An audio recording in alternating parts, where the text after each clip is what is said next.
For today's video, gagawa po ako ng salted fried chicken with potato and Baguio beans. Ayan po.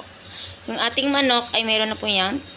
Asin, paminta, at saka flour para iprito natin maya.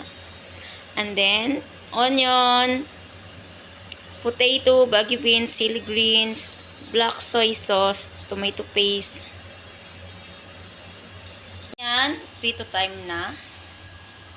Nilagay ko na ng oil kanina. Pinainit na to. And then, ipipito natin yung manok. Ipipito natin yung ating manok.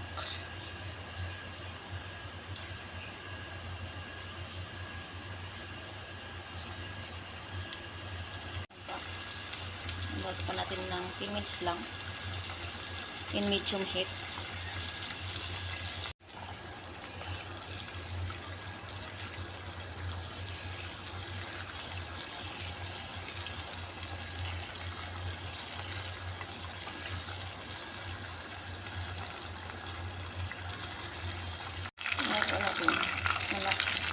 Kasi take aside po natin.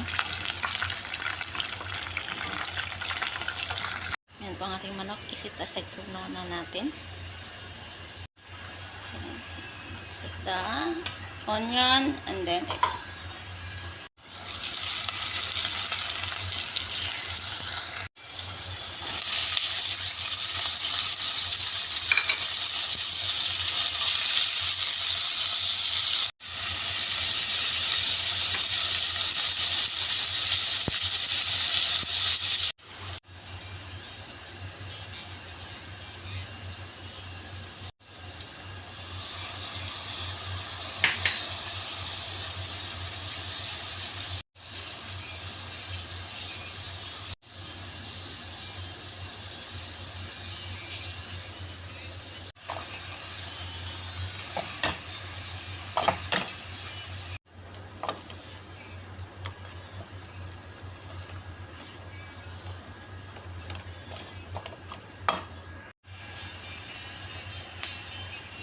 ano po ang ating salted fried chicken with potato and Baguio beans.